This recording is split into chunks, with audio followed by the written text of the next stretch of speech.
নমস্কাৰ অসম শিক্ষক নিযুক্তি সম্পৰ্কত এখন গুৰুত্বপূৰ্ণ জাননী প্ৰকাশ পালে আপোনালোকে স্ক্ৰীনত নিশ্চয় দেখিছে government of Assam office of the director of secondary education আসামৰ ফালৰ পৰা আজি এখন গুৰুত্বপূৰ্ণ জাননী প্ৰকাশ পালে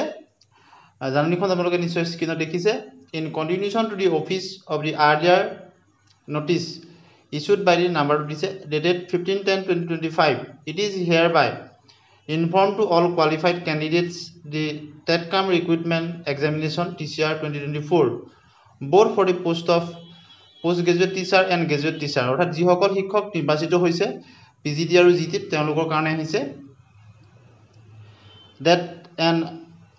online portal will be available online portal খুলি দিয়া হ'ব 11 বজাৰ পৰা 1 নৱেম্বৰ 2025 পৰা 5 বজালৈকে আবেলি 5 নৱেম্বৰ 2025 অৰ্থাৎ 1 নৱেম্বৰৰ পৰা 5 নৱেম্বৰলৈ পোৰ্টেল খুলি দিব in the official website of the director of secondary education Assam official website আপোনালোকে যাব লাগিব http.madhyamik.assam.gov.in আৰু কি কাৰণে কোৱা হ'ব which will be facilitated the candidates তেওঁলোকে কি কৰিব পাৰিব ডিস্ট্ৰিক্ট যিহেতু তেওঁলোকে সিলেকশনৰ কাৰণে এটা সুযোগ আহিব আৰু তেওঁলোকে নিজৰ তাত প্ৰিফাৰেন্স সমূহ দিব পাৰিব Candidates will have to log in by entering the application number and password. Tenake tenukor nije login koribo paribo application number and password di while filling up the formats.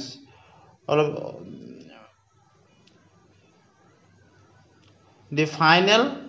district allotment aru jitu hekhot district allotment kora hobo in subject to the availability of the posts in the respective district aru he districtot jila এখনত কিমান post আছে তাৰ ওপৰত নিৰ্ভৰ কৰি final সিলেকশনটো কৰা হ'ব কিন্তু ক্যান্ডিডেট সকলক তেওঁলোকৰ জিলা ভিত্তিক যেটো প্ৰিফাৰেন্স বা অগ্ৰাধিকাৰ দিয়াৰ কাৰণে এটা সুযোগ দিছে 1 নৱেম্বৰৰ পৰা 5 নৱেম্বৰলৈ জিটি আৰু পিজিটিত যিসকলে নিৰ্বাচিত হৈছে গতিকে নিৰ্দিষ্ট সময়ৰ ভিতৰত তেওঁলোকে এই কামটো নিশ্চয় কৰিব